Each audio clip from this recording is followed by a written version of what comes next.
Oi, pessoal, bom dia, muito bom dia, boa tarde, boa noite, né? Não sei a hora que você vai estar assistindo esse vídeo para estudar um pouquinho, mas que bom que você acessou o portal e está vendo esse vídeo e vamos estudar um pouquinho então. Vamos conversar hoje um pouquinho sobre a hiperglicemia, hipoglicemia e desmaio. Essas situações que exigem, né, o nosso pronto atendimento ali, a nossa o objetivo da nossa disciplina, né, que é o suporte básico de vida aplicado, nós somos enfermeiros, então vamos entender um pouquinho o que fazer em cada uma dessas situações, tá? Bom, primeiro vamos entender o que é a glicemia, e aí a hipoglicemia e a hiperglicemia, e depois a questão do desmaio, o que acontece.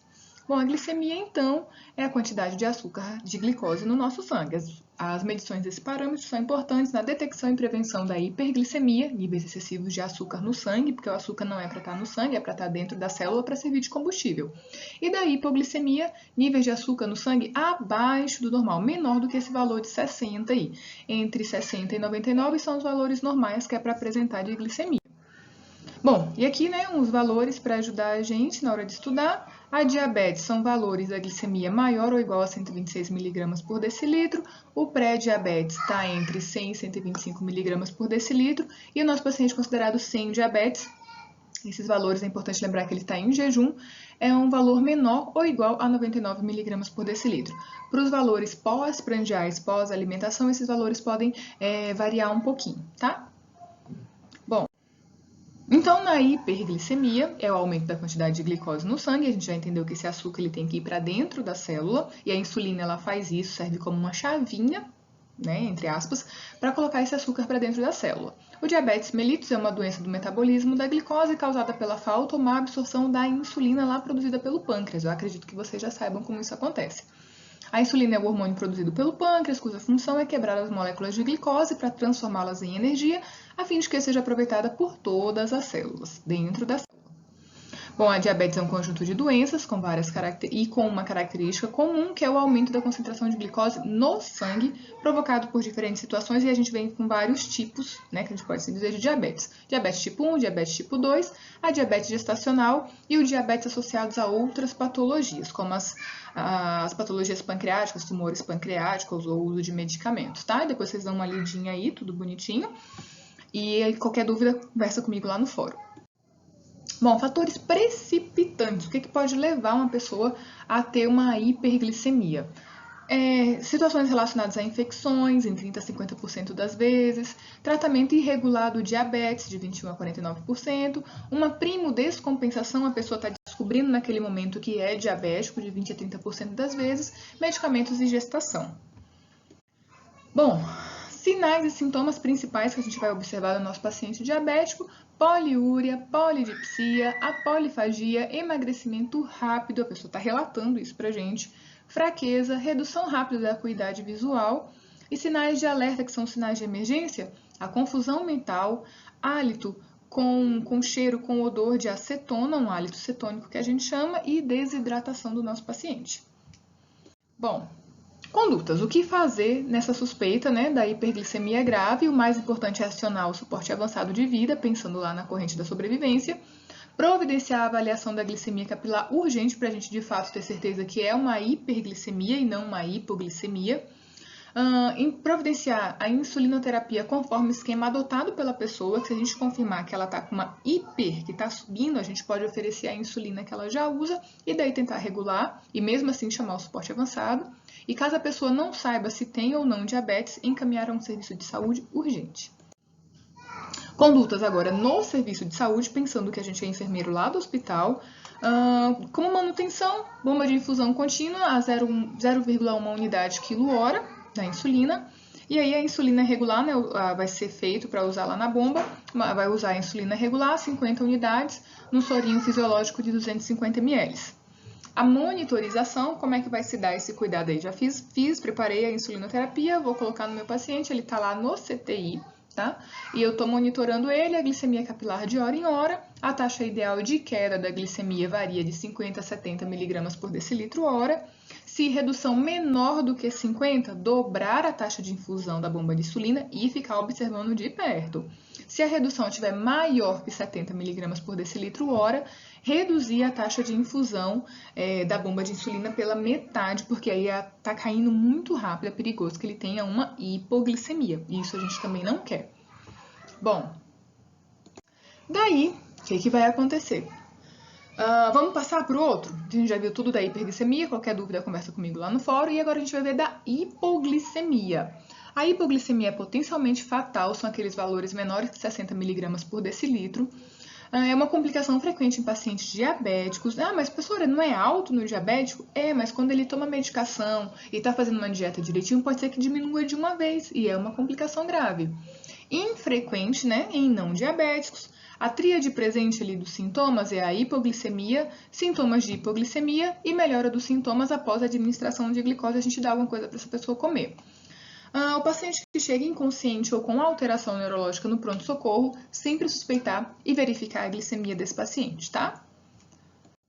Bom, causas que podem levar a essa hipoglicemia, essa redução ali menor do que os 60 mg por decilitro. Produção exagerada de insulina pelo pâncreas, medicamentos utilizados no tratamento da diabetes, insuficiência hepática cardíaca ou renal, tumores pancreáticos, consumo de álcool, deficiência dos hormônios que ajudam a liberar o glicogênio e aí fazer com que esse açúcar volte para a corrente sanguínea, né? Quando a gente não está consumindo, nosso fígado vai lá, quebra glicogênio e aí a gente tem açúcar, né? Tem o combustível necessário de novo na corrente sanguínea. Também acho que vocês lembram desse funcionamento, do glucagon, da insulina, como eles funcionam. A hipoglicemia pós-prandial ou reativa, né, que é a descida exagerada desse valor, e o jejum prolongado também em algumas pessoas pode causar hipoglicemia. Complicações dessa situação podem ocorrer dano cerebral irreversível e infarto agudo do miocárdio se a hipoglicemia não for imediatamente corrigida. A reversão imediata da hipoglicemia ocorre com a administração de glicose hipertônica, né, lá no meio hospitalar, pensando como enfermeiro. A gente vai administrar a glicose hipertônica lá no nosso paciente. E essa administração tem um valor ideal quando é no acesso periférico e a gente conversa isso lá no fórum também. Achados na avaliação, quando esse nosso paciente chega lá no nosso pronto-socorro ou está lá na nossa enfermaria e está tendo, né, essa descompensação, ele vai apresentar fome, palidez, pele fria e viscosa, cefaleia, sudorese intensa, tontura, náuseas e vômitos, agitação e fadiga, nada diferente do que vocês já conhecem, ansiedade, nervosismo, uma marcha cambaleante, tremores ou convulsões, visão turva, incapacidade de concentração e perda do nível de consciência, né, que é o mais grave aí, que a gente não consegue, que aí já está no pior sintoma, né, no pior sinal que a gente poderia esperar. Bom, condutas. Primeiro, avaliar o nível de consciência do nosso paciente. Se ele estiver inconsciente, que já complica mais um pouquinho, solicitar o suporte avançado, lá pensando na nossa cadeia de sobrevivência, se a gente não está no hospital, ou se a gente está no hospital, a gente também vai solicitar a avaliação médica desse paciente urgentemente, né, pelo plantonista ali, ou o profissional médico que esteja no PA. E proceder aos cuidados da via aérea, enquanto colhe histórias sobre alimentação e uso de medicações hipoglicemiantes, comprimidos ou insulina. Desobstruir as vias aéreas com a extensão da cabeça e elevação do queixo, desde que ele não tenha, né, histórico de trauma, a gente pode só fazer, né, essa manobra que vocês já conhecem. Inspecionar a via respiratória e avaliar a necessidade de retirada de secreção ou corpos estranhos da boca do paciente, da cavidade oral. Se o paciente está consciente, colher a história sobre alimentação, uso de medicações hipoglicemiantes, comprimidos ou insulina, verificar a glicemia o mais rápido, né, possível, se possível, oferecer à vítima uma fonte de açúcar para a gente confirmar que é uma hipoglicemia e não uma hiperglicemia. Líquido, suco de laranja, suco que ele tem muita concentração de glicose, de açúcar, um doce, uma bala associada a um carboidrato simples como um pão, um biscoito, para manter esse nível, né, estável aí de açúcar. Subir rápido e manter estável um pouquinho. Bom, aqui, né, como prevenir a hipoglicemia, principalmente lembra que a gente falou que os nossos pacientes diabéticos apresentam hipoglicemia, fazer a medição constantemente, eles têm que fazer diariamente, se alimentar bem com carboidratos simples, mas com carboidratos também que sejam enriquecidos, que tenham bastante fibra, e fazer o uso da medicação corretamente.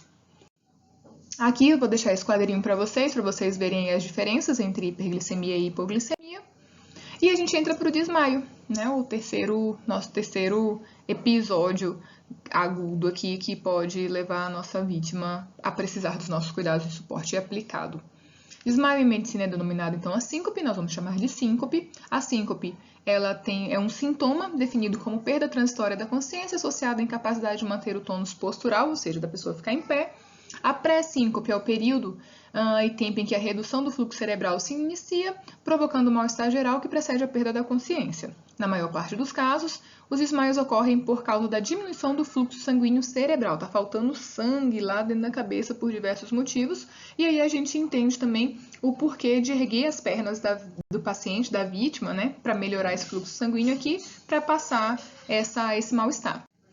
Bom, de modo geral, costuma ser de curta duração e boa recuperação, trata-se de um evento clínico comum que atinge mais as pessoas idosas, os portadores de cardiopatias e as mulheres jovens, podem ser no período menstrual, um período que esteja muito estressante da vida.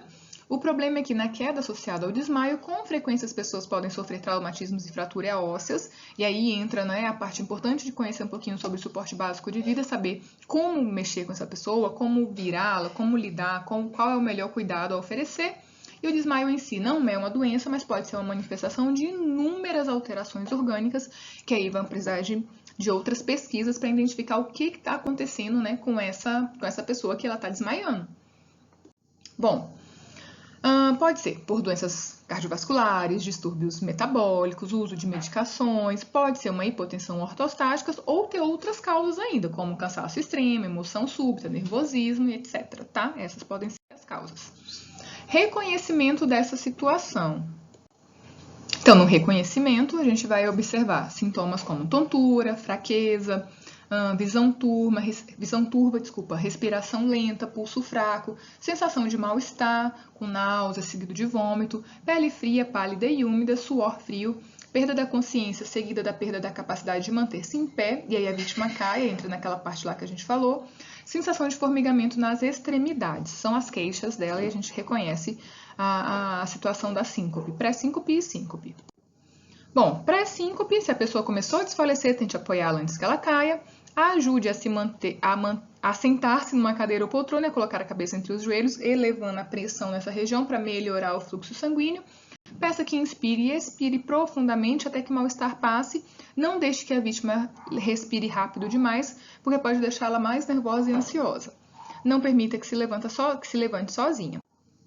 No desmaio, se aconteceu o desmaio, deite a pessoa o mais confortavelmente possível, com a cabeça e ombros em posição mais baixa que o restante do corpo, para melhorar o fluxo sanguíneo nessa região, né, da região dos órgãos nobres e o fluxo cerebral. Vire a cabeça de lado para evitar que aspire secreções que possam sufocá-las, lembra? Cabecinha de lado.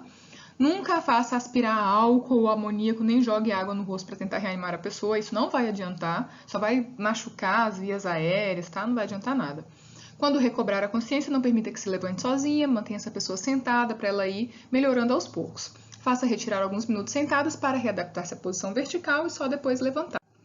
Condutas em gestantes, um pouquinho diferente. Em caso da vítima gestante, deitá-la do seu lado, preferencialmente, né, para o seu lado esquerdo, para melhorar ali a condição do retorno venoso, com os membros inferiores levemente levantados, o máximo que você puder, pensando que ela está de lado, e se descomprime a veia cava inferior, por deslocar o útero para a esquerda e melhora a chegada de sangue ali também na barriga para o bebê, tá? Então, já também é melhor para a nossa gestante. E por fim, a essa conduta, né? O retorno da consciência geralmente é rápido, se não é porque o caso era mais grave do que a gente imaginava. Lembra de acionar o suporte ao SAMU, o bombeiro, né? O suporte avançado.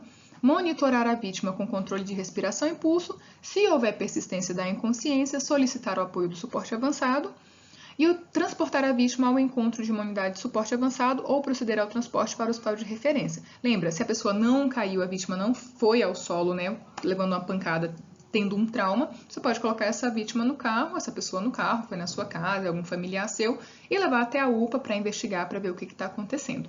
Tá bom? É isso então para hoje, pessoal. Espero que vocês tenham gostado. Fala comigo lá no fórum. Estudem aí um pouquinho e vamos conversando, tá bom? Beijo, até mais.